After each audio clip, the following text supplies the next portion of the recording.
This is a female reproductive system tutorial presented by the SchrDbb reference Atlas of Histology, Function and Clinical Correlation by Dongmei Cui. So we start with the introduction to the female reproductive system. So generally you need to know that the female reproductive system consists of the ovary, the oviduct, the uterus, the vagina, the external genitalia, the mammary gland. So the ovaries generally consist of the primordial follicles, consist of the primary follicles, consist of the secondary follicles, the Graafian follicles, and then the post-ovulatory structures. Now, then we have the oviduct or the fallopian tube, we have the uterus, we have the vagina, we have the mammary gland.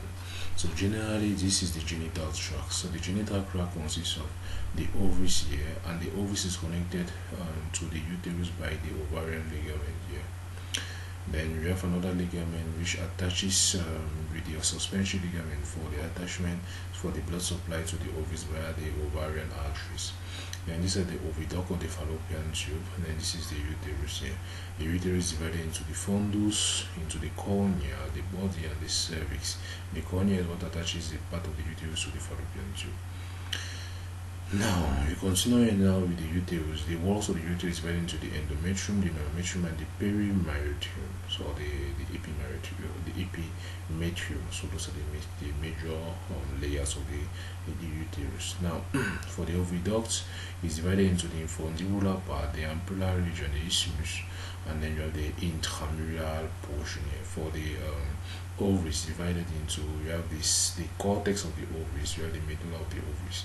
Now we have the different structures located here. We have the follicles, you have the ovulated oocyte, and then these are the corpus luteum, and then the corpus albicans. That is the post-ovulatory structures. Now the structures of the female reproductive system. We have the ovaries, we say the cortex, and then the medulla. In the cortex, we have the primordial follicles, the primary follicle, the secondary follicle, the Graafian follicle, the corpus luteum, and the corpus albicans. Now, the next is the medulla. It contains those connective tissue and blood vessels with lymphatic vessels and nerve supply. The next is the oviduct or the fallopian tube. Fallopian tube consists of the infundibulum, the ampulla, the isthmus, and the intramural portion. The next is the uterus. The uterus consists of the so in the uterus we have the menstrual cycles, which are the phases of the menstrual cycle, with the proliferative phase, the secretory phase, and the menstrual phase. Then we have the cervix, which consists of the containing mucosa and branch cervical glands with dense connective tissues. Then the cervix, you have the internal os, you have the endocervical canal, the external os, and the ectocervix. And then the next one, you have the vagina, which contains the mucosa, the muscularis layer, and the adventitia. And the last one is the mammary gland, which consists of the compound tubular gland, the lactiferous sinus, lactiferous duct, and the nucleus. So here we are going to visualize different structures inside the female reproductive tract. So we start with the ovaries. So with the ovaries, you need to know that generally with the ovaries you have the cortex and the medulla. In the cortex you have the primary follicles, the secondary follicles. So here we can visualize secondary follicles here. So what overlies the ovaries? We don't have a tunica vaginalis that overlies the ovaries just like the testes. You only have a tunica albuginea, and it's a thin layer outside here. So here you have germinal epithelium, which are outside also the ovary, that is going to produce the primary follicles, is it clear? And then the primary follicles are now going to grow now to the secondary follicles, which can be seen here. So here we start with the primordial follicles. So the primordial follicles are such like that. So you have a basement membrane surrounding a primordial follicle. Inside the primordial follicle you have oocytes, and then on that basement membrane lie the follicular cells, which are squamous cells. Now the primary follicles, now the squamous cells now convert to produce now granulosa cells, and the granulosa cells are more cuboidal cells, and then you have oocytes still inside. Then the so this is unilaminar primary follicle. Now you have multilaminar primary follicle, which consists of two layers of multiple layers of cuboidal granulosa cells, and still the oocytes in the center.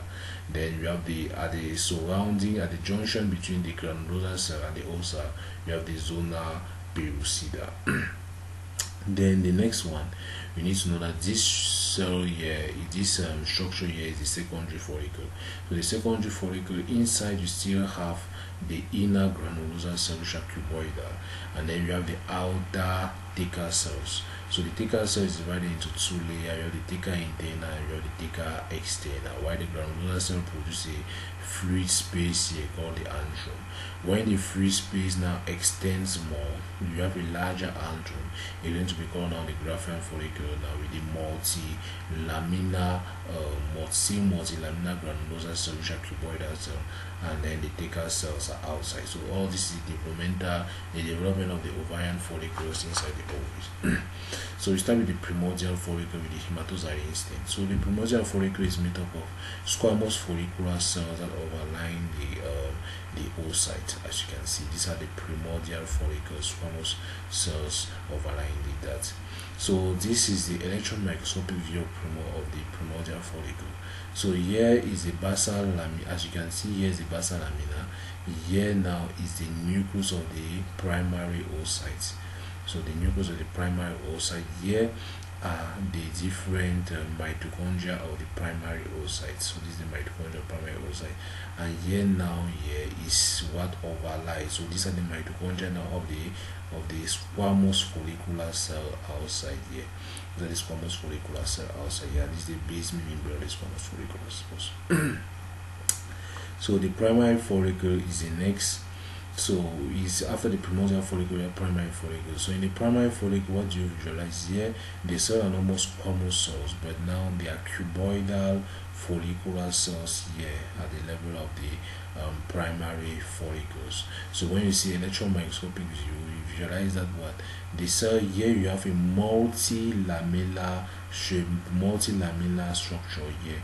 Visualize this an inner cell layer here, and then there's an outer cuboidal cell layer outside, basically.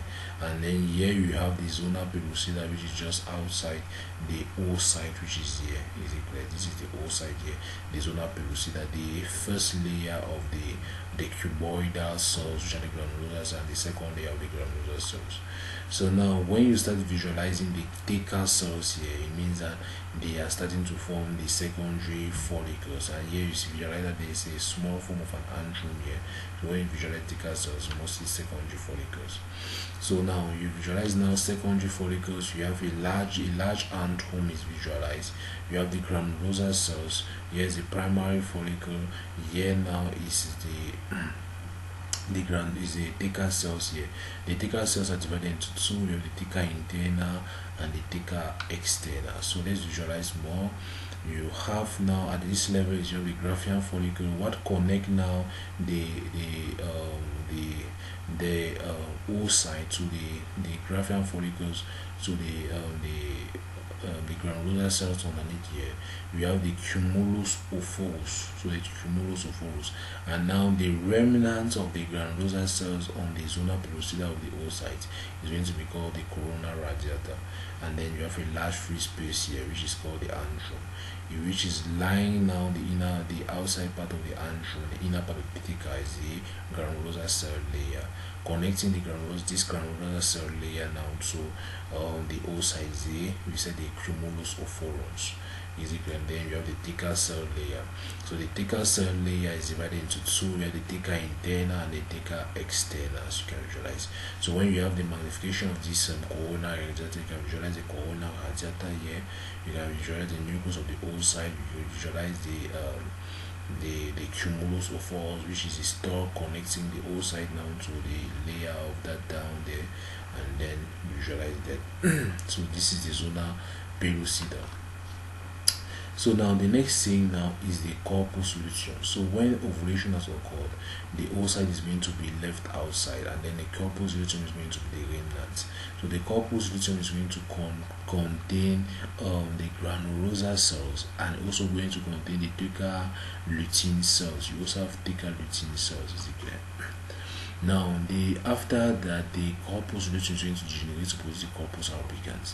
So the corpus albicans is this. We have the corpus albicans here, and then blood vessels are surrounding. So now the clinical correlation of the corpus lutein is the granulosa cell tumor. So granulosa cell tumor of the ovaries is a neoplasm composing of ovarian granulosa and occasionally thicker cells.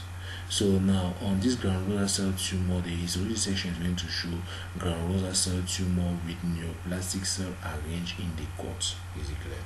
So now this is going to be the female reproductive cycle. So the female reproductive cycle is mostly going to be shown under physiology of the reproductive cycle. So here we are not going to emphasize much on this diagram. So the next thing is the ovarian or the fallopian tube. So the fallopian tube, you have the lumen of the fallopian tube here, you have the mucosa of the fallopian tube, and then you have the muscularis layer of the fallopian tube, and lastly the serosa of the fallopian tube. Now the lumen of the fallopian tube, so the mucosa of the fallopian tube is made up of, usually it is made up of the simple columnar epithelium. You usually have simple columnar epithelium which are ciliated in cases here. So these are ciliated columnar epithelium which are so you have ciliated columnar epithelium connected to the lamina propria. Is it clear? And this ciliated columnar epithelium are much of simple columnar epithelium and not pseudostratified columnar epithelium. There are more simple columnar epithelium and not pseudostratified columnar epithelium. So you can see, but here in this diagram it's as if they are more pseudostratified, because the nucleus is located here, and you have basal cells here. You also have other cell type inside the oviduct which are called the PEG cell, but more inside the fallopian tube you have simple columnar epithelium which are ciliated and not pseudostratified columnar epithelium. Pseudostratified columnar epithelium are mostly located at the level of the male ductus. So now you need to also know that what this is also divided into infundibulum, is divided into the ampulla, and it's also divided into the isthmus. So this is the simple columnar epithelium of the fallopian tube. So you can visualize the simple columnar epithelium, and then there are many cilia, as you can visualize here, with some microvilli which is used for the evaluation of material with and the cilia is attached at the lower part here, and the apical surface of the columnar cells to the basal bodies, and these are the nuclei of the ciliated cells here. Now this is the next diagram to show the menstrual phase of the endometrium. Now the menstrual phase of the endometrium from day 1 to day 4 of the cycle. So you need to know that we have three different menstrual phases. We have the proliferative phase. So the first phase is the menstrual phase, then the second phase is the proliferative phase, and then the third phase is the secretory phase in the menstrual cycle. So in the menstrual phase, here is just the when the menstruation is occurring. So you have the shedding of the endometrium. So when you have the shedding of the endometrium, you need to know that the endometrium is divided into two main parts. We have the stratum basalis and the stratum functionalis. And since the shedding of the endometrium, you see the stratum functionalis is reducing, so the shedding of the functionalis area. So you have a space here, shallow cool spaces, showing that the endometrium is being shed off. Is this clear? But you need to know that the stratum basalis is not going to be shed off during menstrual cycle, because the stratum basalis is what produces the stratum functionalis for continuous menstruation in the female. So these are the slough glands. These are uterine glands which are also inside. So, and you can see the myometrium, and you can see arches of myometrium. Now the next thing is the proliferative phase. Proliferative phase now occurs between day 5 to day 14. So the basalis layer now produces the next functionalis layer. So it proliferates to produce the next functionalis layer of the endometrium. Is it clear? So this is a straight uterine gland. So you have straight uterine gland which are produced from the basalis layer, stratum basalis. You have straight uterine gland to produce stratum functionalis. So these are the straight uterine gland diagram, and then you see the lumen of the glandular epithelium. So that's the lumen here. This represented the proliferative phase, and you need to know that what the cells which the epithelium of the uterine gland are pseudostratified columnar epithelium. So it's the epithelium of the uterine gland and still stratified columnar epithelium. But all this is a stratified squamous epithelium, is it clear? But at the apical surface here, you have uterine glands here which are produced. You have stratified squamous epithelium, is it clear? So the proliferative phase, the epithelium and the uterine gland connective tissue are rebuilt in the proliferative phase and differentiation occur. Now the next thing now is the secretory phase where progesterone is secreted, and then you have the lumen of the uterine gland now increases. Progesterone is secreted here, so the lumen of the uterine gland increases in size, and then there's going to be a secretion of the prostaglandins in the functionalist layer, is it clear? And that prostaglandins now is going to, so that's that uterine layer, the uterine gland are also supplied by the spiral arches. Prostaglandins involved now in is going to make now the next uterine contraction, because prostaglandin is used in cervical maturation and also uterine contraction and all that. So the next thing now is implantation. So if implantation now occurs, you have now this histologic section where you are going to have implantation site. You have the uterine glands where it implants. So this cell structure is, you have the morula, you have the blastocyst, and then you have this which is going to grow. The morula consists of blastomeres inside, and then you have the zola pellucida outside. It's going to transform later to the blastocyst, where the blastomeres are going to divide into the inner cell layer, which is going to be called the embryoblast, and the outer cell layer, which is going to be called the trophoblast. And then you have this is going to grow now to the embryo and all that. So the clinical correlation is endometrial adenocarcinoma. So endometrial adenocarcinoma is the most common form of endometrial cancer. Is okay. It's going to account for approximately 80% of endometrial cancer. So on the histology section, you're going to see adenocarcinoma invading the myometrium. The next disorder is going to be uterine myoma or fibroid. It's a benign neoplasm derived from smooth muscle cells of the uterine myometrium. And then on the histology section, you're going to see fascicles of the smooth muscles, many fascicles of the smooth muscles on that particular mass where biopsy has been taken. So the next thing to visualize is the cervix. So at the level of the cervix, you need to know that there is the internal os, there is the endocervical canal, the external os, and the endocervix. So all that is the cervix. So the cervix, you have the cervical glands that you need. In the uterus, you have the uterine gland that was produced from the stratum basale. So we have here the cervical glands here. We have the cervical cysts here. So these are some cervical cysts which are produced from the cervical glands. So cystic fluid connection. So we have the endocervix is what is inside. The cervix is a junction, because inside you have the simple columnar epithelium at the level of the internal os of the cervix. Now from the internal os of the cervix to external os of the cervix, now we have conversion from the simple columnar epithelium now to a stratified columnar epithelium, and that is going to be called the ectropion of the cervix. That ectropion of the cervix is going to enlarge if you have cancer, cervical cancer, is it clear? So the clinical correlation here is the transformation zone. So the transformation zone is the site or the area of the cervical mucosa which is so converts from the columnar, from stratified squamous epithelium now to columnar epithelium. So it's the junction, the squamo-columnar junction. That is just called the transformation zone. Is it clear? And to visualize, it's going to help you in order to visualize now a particular cancer, that is cervical cancer, by using the pap smear. So cervical cancer clinical correlation. Cervical cancer is a malignant neoplasm of the uterine cervix. The majority of which is going to be squamous cell carcinoma.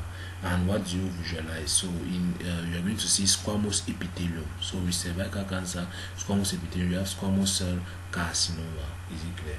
So so that is what you have on a cervical cancer.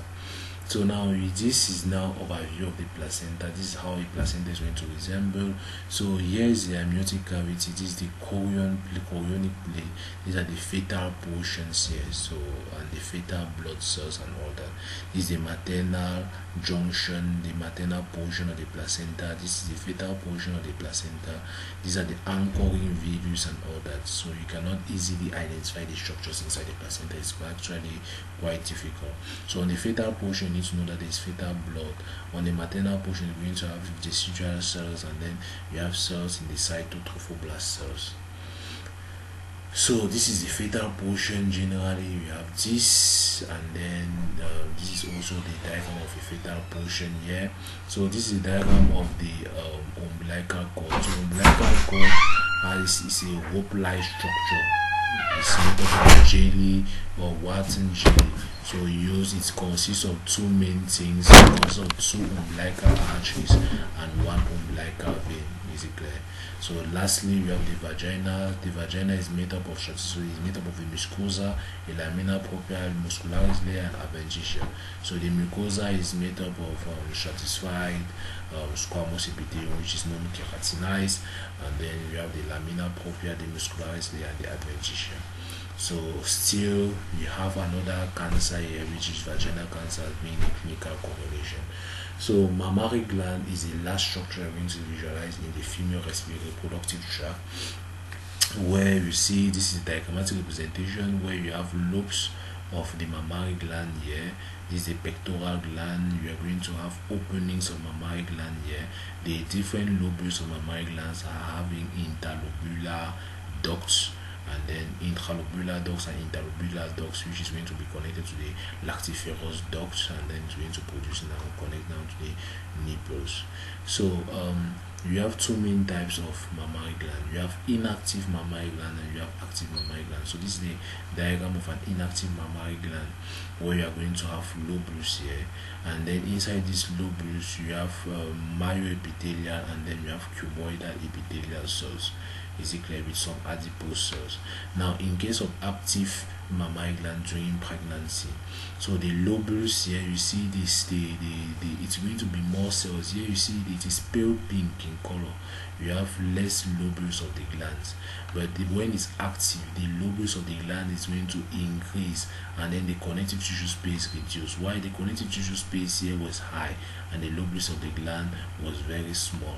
So the lobules of the gland increase, and then you have interlobular ducts between the lobules. Is it clear? And then these are the intralobular ducts, these are the interlobular ducts. Is it clear?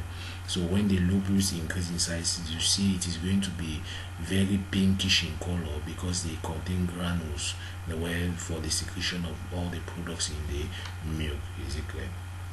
So this is the nipple of the mammary gland. So the nipple of the mammary gland consists of connective tissues, consists of small muscles that can be myoepithelial muscle, and also small muscles that can be used in the contraction in order to expel blood.